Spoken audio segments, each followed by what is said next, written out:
many John Ford movies, Fort Apache starts with someone arriving from the outer world.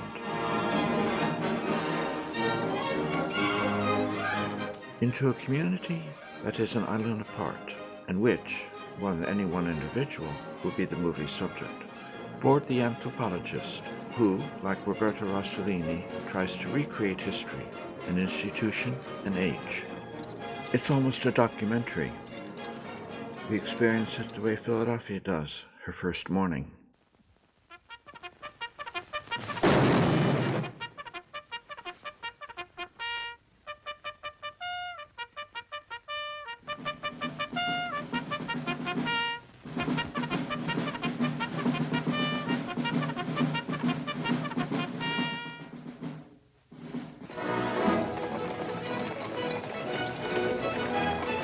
"11 years earlier, Ford showed the same actress British India, also almost a documentary.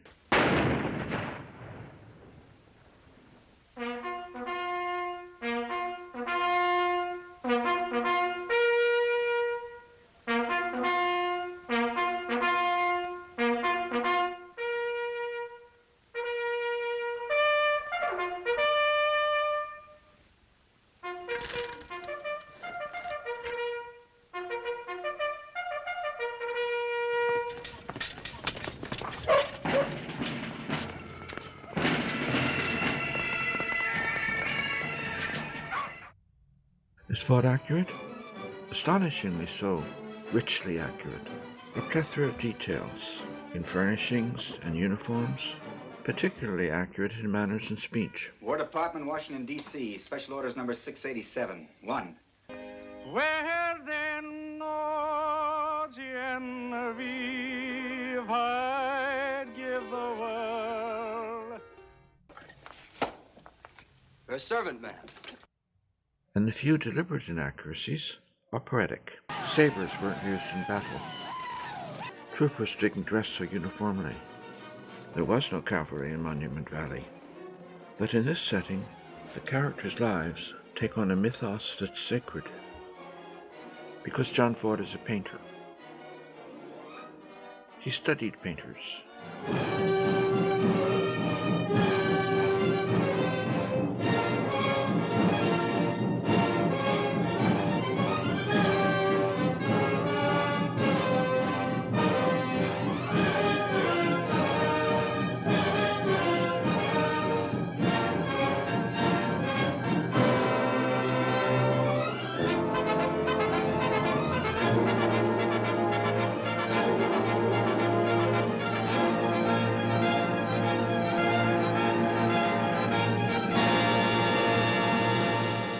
Ford paints with a camera, pools of light.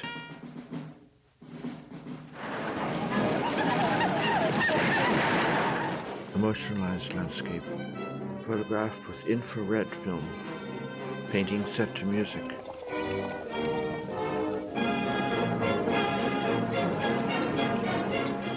Choreographed.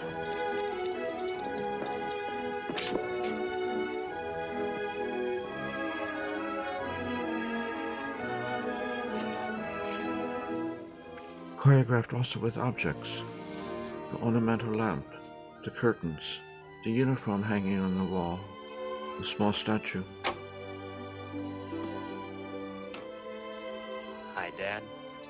Plates, cups, chairs, the lamp witnessing what's about to happen. Staged like a ballet, sculpture in motion. The way he closes his Bible.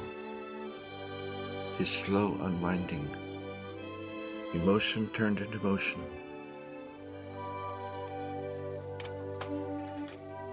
Mickey.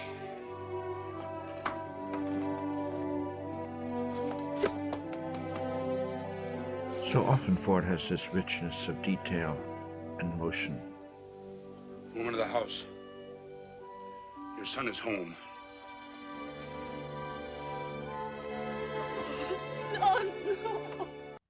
The way they sit down. O'Rourke, this is my daughter, Miss Philadelphia. How do you do? You're a servant, ma'am. Playing with ritual. a parody of order. For people then, like people today, are made of dreams as much as reality. Hence art can help us understand through emotion what we could never understand through intellect alone. Fort compositions usually have 3 planes of depth, with the characters in the middle ground, surrounded by the culture that determines who they are. Experiencing how the garments of society operate on an individual helps us free ourselves. I'm proud of you. Someday you're going to be a proper soldier's wife. Starting with Fort Apache, 29 of Ford's last 33 pictures deal with communities that are military or quasi-military.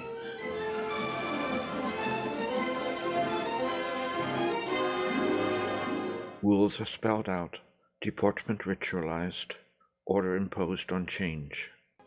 The march, with its alteration of black and white. Insignia. Sergeant Beaufort. Private Beaufort, sir. Language. 30 will be ample. 30 will be ample. Ritual. Their hat should be creased fore and aft like a fedora, and I don't like exposed galluses. Authority. Come back here! Where do you think you're going with that horse? Come back here with that horse! Drink too, from the higher rank to the lower. Ma'am, get these men a drink and put it on my account. I hope you have the pleasure of buying me a drink on your next payday. Destroy it.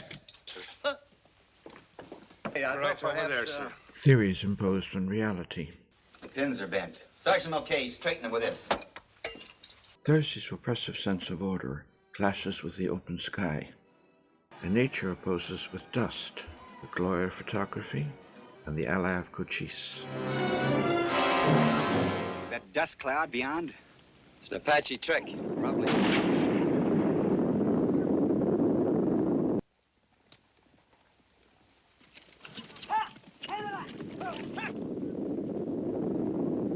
Fort Apache is the inverse of the typical fort pattern. Whereas most fort communities are aflame with divisive intolerance, and a Christ figure has to arrive to save them, Yes, Jesus loves me.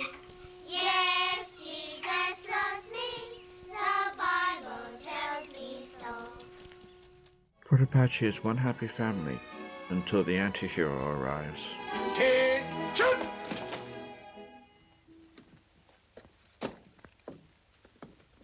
Colonel Thursday is a paragon of turpitude. At your ease, gentlemen.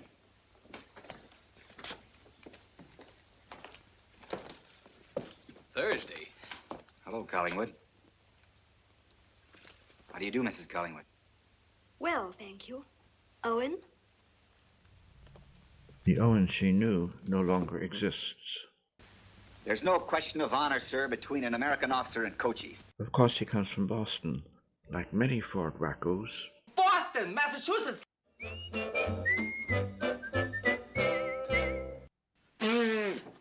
He doesn't bother looking at people. Not a general, Captain. Man is what he's paid for. I'm paid in the rank of Lieutenant Colonel. He's a prig. You are well aware of the barrier between your class and mine. He can't tell Irish apart. Mr. Murphy, O'Rourke, sir. He scorns ex-Confederates. remember Cadet Stewart. Proceed, Captain. Take your ex-rebel. He thinks Indians are animals. Breech-clouded savage, an illiterate, uncivilized murderer and treaty breaker. He's typical Boston. Is there anyone in this regiment that understands an order when it's given? He'll profit from the Army's traditions to lead them all like lemmings to their deaths. Perhaps the parade is a pilgrimage. In Ford's words, man's unceasing search for something he can never find. And so often, the parade takes the place of reason. As Sergeant Mulcahy puts it, Will be the morals of decorum. indeed they have no morality, except decorum. They all know these Indians are on the side of virtue, and that Meacham and Thursday vilely want to profit from the lives of their victims, yet without a single moral protest. They all gallop off to murder the innocents. Why? Why? Haven't we seen what good, lovable people they are? How can they do this?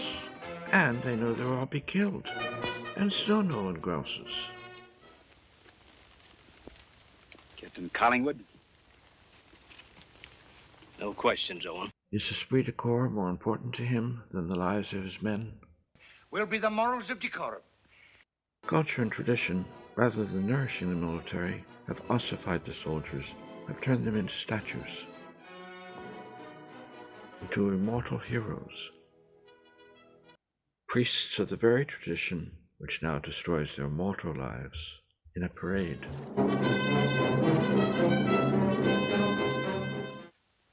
Didn't Thursday lose his saber? Or is this the one he got from York? He must have been a great man. Correct in every detail. His voice is tinged with sarcasm. But the army is his religion. The hymn reminds us. They haven't died. They're living. Right out there. Collingwood and the rest. And they'll keep on living as long as the regiment lives. The men serve it, and their women too. Till now, Philadelphia was always laughing. John Ford's Fort Apache is a scathing indictment not only of military arrogance, murder, racism, and insanity, but also of the way it's all spun into a parade to kill more Indians, in substitute for reason. Maybe horse meat before this campaign is over. York dons his cap like the Pope his robes in Brecht's Galileo. Man becomes machine, and what beautiful choreography.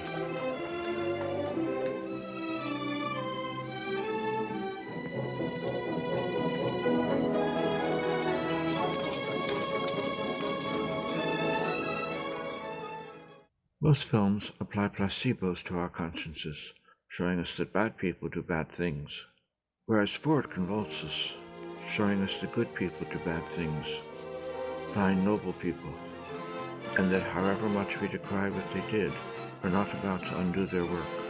The parade goes on. They look like ghosts.